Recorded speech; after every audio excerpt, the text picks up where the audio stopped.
یہ آج سے تقریباً 5000 سال پہلے کہی جاتی ہے کہ اس کی تاریخ ہے، اور قرآن مجید کی جو تاریخ ہے اور ہسٹری ہے وہ آج سے 1500 سال پہلے کی۔ مجھے ایک ایسی جنگ بتا دیجئے کہ راجے مہاراجوں کی جنگ اور وہاں پر خدا خود اوتار لے کر آیا ہو۔ کیا یہ ماننا نہیں ہے کہ بھگوان شری کرشن اس کے اندر آئے تھے، اور وہ کن کے ساتھ تھے؟ پانڈووں کے ساتھ تھے۔ السلام علیکم ورحمۃ اللہ وبرکاتہ۔ امید کرتا ہوں آپ لوگ خیریت سے ہوں گے، ٹھیک ٹھاک ہوں گے۔ دوستو، آج جو ہمارا موضوع ہے وہ ہے وار ان بھگوت گیتا اینڈ قرآن۔ کہ قرآن مجید میں جو وار کی بات کی گئی ہے، جنگ کی، اور جو شریمد بھگوت گیتا میں، تو وہ کیا ہے اور اسے ہم سمجھتے ہیں کیا؟ جو بھگوت گیتا میں جو جنگ کی بات کی گئی ہے وہ کچھ اور ہے، اور جو قرآن میں کی گئی ہے وہ کچھ اور ہے۔ تو اس پر ہم آج تفصیلی گفتگو کریں گے، اور میرے سامنے دونوں کتابیں موجود ہیں۔ قرآن مجید جسے مسلمان جس پر ایمان رکھتے ہیں، اور جس میں 6666 آیات ہیں، یہ قرآن مجید ہے۔ اور قرآن اس کو کہتے ہیں کہ جو دو گتوں کے درمیان میں جو کچھ لکھا ہوا ہے اسے مانا جاتا ہے۔ اور دوسری جو کتاب ہے میرے سامنے، یہ شریمد بھگوت گیتا ہے۔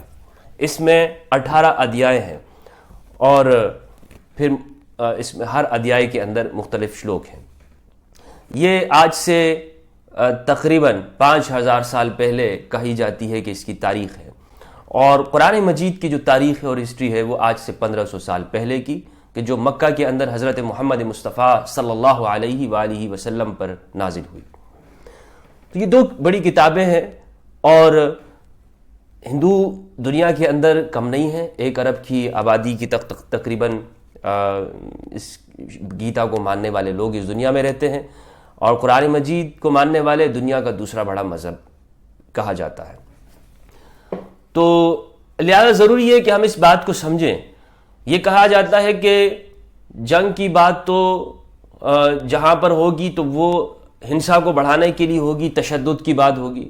میں آپ کو بتاؤں، اگر اسلام کی پوری تاریخ کے اندر، یعنی شروع کے زمانے میں نبی اکرم صلی اللہ علیہ وآلہ وسلم کے زمانے میں جو جنگیں لڑی گئی ہیں، اس میں اگر آپ جو مرنے والوں کی جو تعداد ہے، شہیدوں کی، یا جو لوگ جان سے گئے، چاہے وہ دونوں طرف سے ہوں، اس میں آپ کو 1000 سے، یعنی بمشکل وہ آپ کو جتنا بھی پہنچائیں گے وہ 1000 تک آپ کو مل جائیں گے۔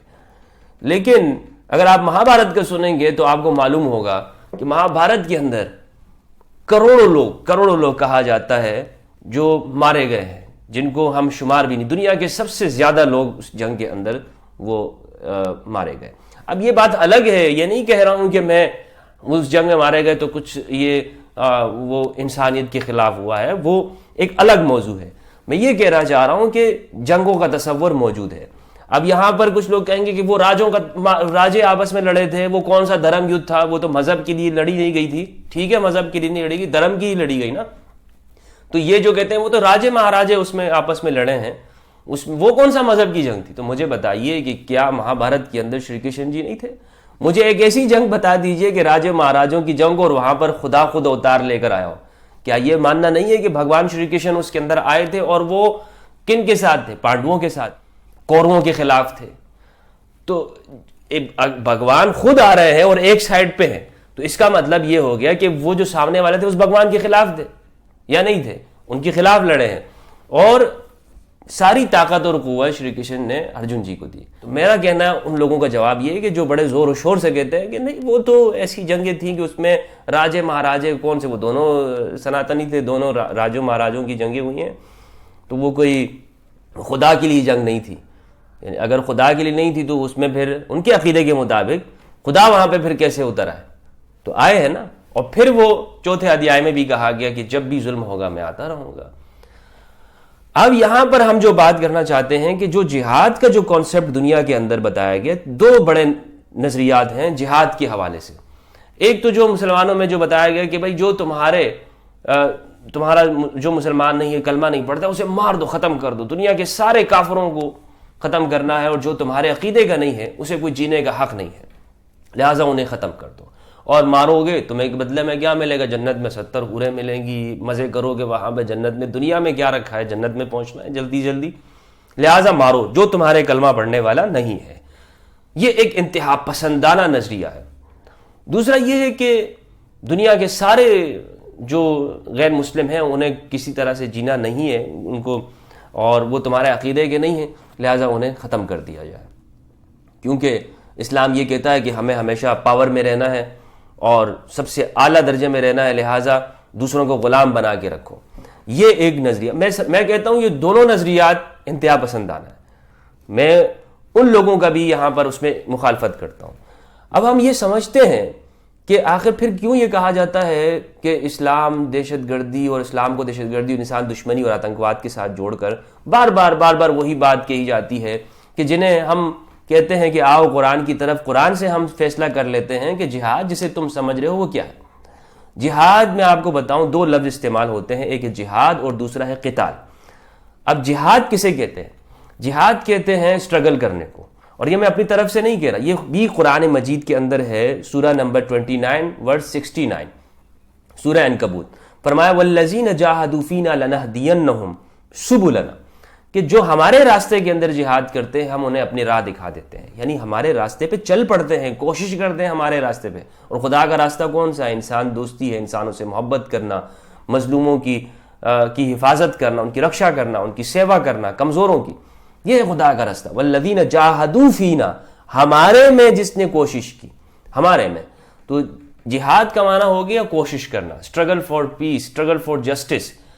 آپ انتہا درجے کی کوشش کرتے ہیں. میں آپ کے سامنے بات کر رہا ہوں، ایک آپ کو میسج دے رہا ہوں، یہ بھی ایک جہاد ہو رہا ہے. آپ ایک اسٹوڈنٹ تیاری کرتا ہے امتحان کے اندر پاس ہونے کی، ایک بچہ اپنے والدین کی خدمت کرتا ہے، وہ بھی جہاد کر رہا ہے. وہ بھی ایک اپنے دشمن شیطان کے خلاف، راکشس کے خلاف یدھ کر رہا ہے. ہر وقت انسان کے لیے ایک یدھ ہے، ایک مہابھارت کا ستان ہے، اور وہاں پر انسان لڑ رہا ہے اور جنگ کر رہا ہے اپنے نفس کے خلاف. تو جہاد کا معنی ہو گیا اسٹرگل کرنا. قرآن مجید میں جہاد کی 36 ورسز ہیں، آیات ہیں جہاد کی، اور دوسرا جو لفظ ہے قتال، اس کی 60 آیات ہیں.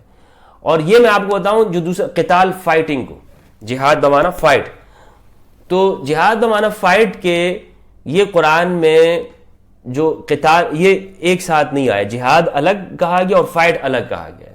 تو جہاد کی بہت ساری اقسام ہیں. اس میں ہے آپ قلم کے ذریعے، کہیں پر آپ دیکھتے ہیں جیسے صحافی لوگ ہوتے ہیں لکھتے ہیں ظلم کے خلاف، بڑے بڑے رائٹرز گزرے ہیں تو انہوں نے بھی قلم کے ذریعے جہاد کیا ہے.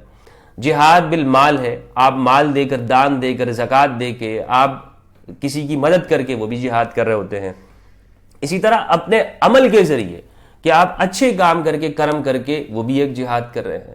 ایک قسم اس کی آتی ہے جو بہت نیچے درجے پہ ہے، اور اس کا نام ہے جہاد بالسیف، تلوار کے ذریعے جہاد، تلوار کے ذریعے.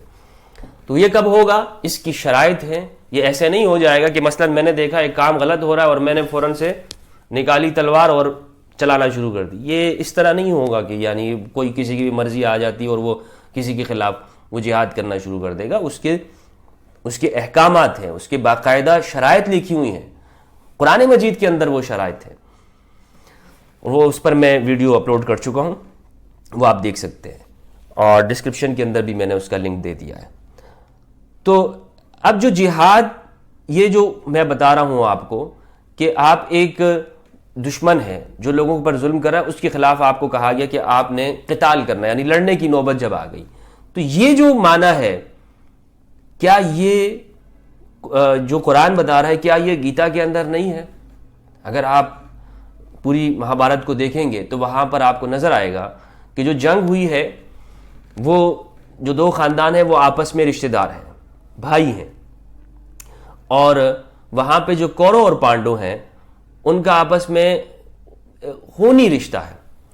لیکن ایک طرف کورو ہیں جو کہ ظلم کا نشان ہے، اور دوسری طرف پانڈو ہیں.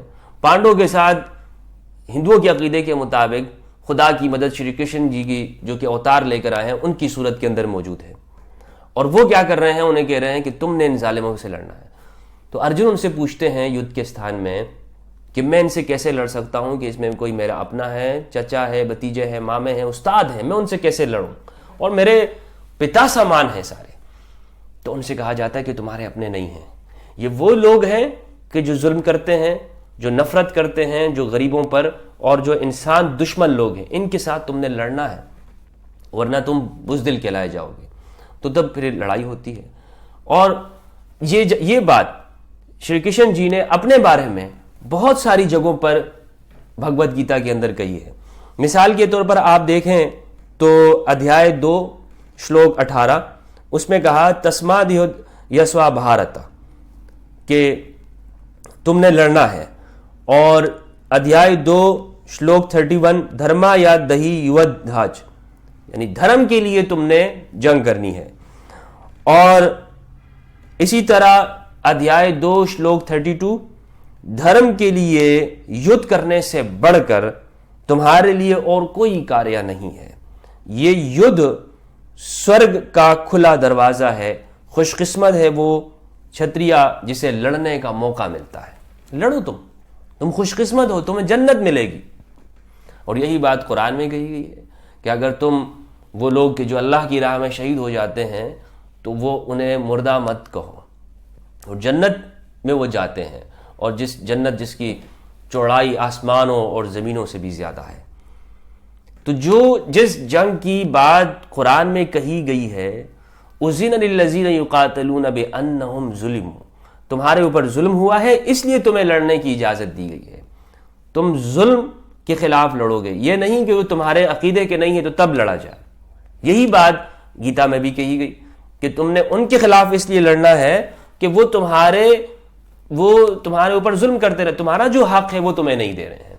اور شری کرشن جی نے ادھیائے 10 شلوک 31 میں کہا ہے کہ میں ہتھیار چلانے والا رام ہوں، میں شارک ہوں مچھلیوں میں. اور وہاں پر اپنے بارے میں کہا کہ میں ہتھیار چلانے والا ہوں. میں کون ہوں؟ اپنی پہچان بتائی کہ میں رام جس طرح وہ ہتھیار چلانے والا تھا میں وہ ہوں. تو ہتھیار چلانا کوئی ایسی بات نہیں ہے کہ جسے آج یہ کہہ دیا جاتا ہے کہ اسلام کے اندر اور حضرت محمد صلی اللہ علیہ وسلم نے ہتھیار چلائے. یہ کون سی بات ہو گئی؟ صحابہ نے ہتھیار چلائے، مسلمانوں نے دنیا کے اندر جنگیں کی ہیں، جہاد کیا ہے. تو یہ کیا غلط کام ہے؟ کیا قرآن جس جہاد کی اور جنگ کی بات کر رہا ہے تو اس سے وہ آتنکواد کی کتاب ہو جاتی ہے، وہ نفرت کی کتاب ہو جاتی ہے؟ یہ کون سا اصول ہے؟ اور آپ جس مذہب کی بات کر رہے ہیں اور جسے بڑا انسانیت کی بات کر رہے ہیں، تو کیا گیتا کے اندر یہ لڑنے کی بات نہیں کی گئی ہے؟ کیا یہاں پر نہیں کہا گیا کہ تم لڑو اور یدھ کرو، میں ہتھیار چلانے والا ہوں اور اگر تم نہیں لڑو گے تو تم بزدل کہلائے جاؤ گے؟ بالکل یہی بات یہاں پر بھی کہی گئی ہے. اب اگر کوئی جس کا مانسک سنتولن بگڑا ہوا ہوگا تو وہ یہ کہہ سکتا ہے کہ یہاں پر جو لڑنے والی بات ہے تو اس کا مطلب یہ ہے کہ تم جو بھی ہندو نہیں ہو اس کو ختم کر دو، بگڑا. یہی چیز سے ہم قرآن کے ساتھ کی گئی اور کہا گیا کہ اس قرآن میں ہے کہ جو مسلمان نہیں ہیں انہیں ختم کر دو. ہم ان لوگوں کو خوارج کہتے ہیں. ایسے لوگ ہیں، انہوں نے مس یوز کیا ان آیاتوں کو. اور اب پوچھیں گے کہ ایسے کون سے لوگ ہیں کہ جس نے گیتا کو مس یوز کیا ہو؟ تو آپ جانتے ہیں کہ کون لوگ ہیں. کیا ایسے لوگ نہیں ہیں کہ جو ظلم کرتے ہوں؟ کیا آپ کی سوسائٹی کے اندر، کیا آپ کے معاشرے کے اندر ایسے لوگ نہیں ہوں گے؟ تو لہٰذا اس بات کو ہمیں سمجھنا ہے کہ جس جنگ کی بات قرآن مجید کر رہا ہے وہ جنگ تو دنیا کے دیگر مذاہب کے اندر ہو چکی ہے. اگر آپ بائبل کی اسٹڈی کریں گے تو بائبل کے اندر حضرت یسوع مسیح نے کہا، عیسیٰ علیہ السلام نے، کہ یہ مت سمجھو کہ میں صلح کرنے کے لیے آیا ہوں، میں تو لڑنے کے لیے آیا ہوں. یہ موجود ہے بائبل کے اندر. گیتا کی میں نے آپ کو مثال دے دی، بہت ساری. یہ تو میں نے ابھی مختصر یہاں پر آپ کے سامنے چند چیزیں رکھی ہیں، ورنہ یہ تو اگر مہا بھارت کے اندر آپ پوری اسٹڈی کریں گے تو آپ کو ہر جگہ کے اوپر سناتن دھرم کے اندر ہندو جسے مذہب کہا جاتا ہے، آپ کو لڑنے کی بات، یدھ کرنے کی بات اور مہان یدھ آپ کو وہاں پہ نظر آئے گی. ہر وقت آپ کو لڑ رہے ہیں. رام جی کی آپ دیکھیں گے اس میں آپ کو نظر آئے گا. آپ کو اسی طرح مہا بھارت دیکھیں گے اور جنگیں ہیں، آپ وہ لڑتے ہوئے آپ کو نظر آئیں گے. لہٰذا یہ بات اگر جو ٹھہرتی ہے یہاں پر کہ صرف جی اسلام ایسا ہے، اسلام تو یہ کہہ رہا ہے اور محمد صلی اللہ علیہ وسلم کا چرتر ایسا تھا، میں یہ سمجھتا ہوں کہ یہ اسلاموفوبک ذہن ہے. اور کچھ لوگ ایسے بھی ہیں کہ جنہیں یعنی دوسرے مذاہب کا بھی فوبیا ہے، وہ دوسرے مذاہب کے خلاف وہ سمجھتے ہیں کہ وہ بات کریں گے تو اس سے وہ کوئی دین کا اسلام کی کوئی خدمت کریں، اس کام کریں. تو لہٰذا ہمیں کامن چیزوں کو دیکھ کر اسٹڈی کرنی ہے اور سمجھنا ہے کہ کیا جنہیں اختلاف کی وجہ سمجھ رہے ہیں وہ ایکچول میں ہے کیا، وہ حقیقت میں کیا ہے، کیا اس طرح ہے بھی یا نہیں ہے. قرآن جس جنگ کی بات کر رہا ہے وہ کیا ہے اور گیتا نے جس جنگ کی بات کی ہے وہ کیا ہے. ہم جب اس چیز کو دونوں کو آپس میں کڑیوں سے کڑیاں ملائیں گے اور اپنی نظر کو تھوڑا سا بدلیں گے تو پھر معاملہ ٹھیک ہوگا. وہ کسی شاعر نے خوب کہا ہے کہ نظر کو بدلو گے تو نظارہ بدل جائے گا، من کو بدلو گے تو ستارہ بدل جائے گا، اور کشتی بدلنے کی ضرورت نہیں، دشا کو بدل دو گے تو کنارہ بدل جائے گا۔ تو نظر کو بدلنا ہمارا، کہ آپ جس چشمہ اور اینک لگا کے دیکھتے ہیں نا، وہ اس اور اپنے مرضی کے مطابق جو رزلٹ نتائج آپ دیکھنا چاہتے ہیں، تو پھر یہی کام ہوتا ہے کہ یہ باتیں اس طرح ہے، اسلام میں یہ چیزیں ہیں، اسلام یہ بات ہے۔ تو لہٰذا جو ہمیں اپنی نظر کو وہ بدلنا ہے، یعنی دیکھنے کی، اسٹڈی کرنے کا طریقہ، اور یہی میری کوشش ہے کہ میں لوگوں کو یہ بات بتا دوں، سکھانا نہیں، بتا دوں اپنی، جس نظریے سے میں دیکھتا ہوں، ہو سکتا ہے اگر آپ ہی جہاں پہ کھڑے ہو کے دیکھیں تو آپ کو بھی ہو سکتا ہے چیزیں اسی طرح نظر آنے لگ جائے۔ بہت بہت شکریہ، اجازت چاہتا ہوں، فی امان اللہ، والسلام علیکم۔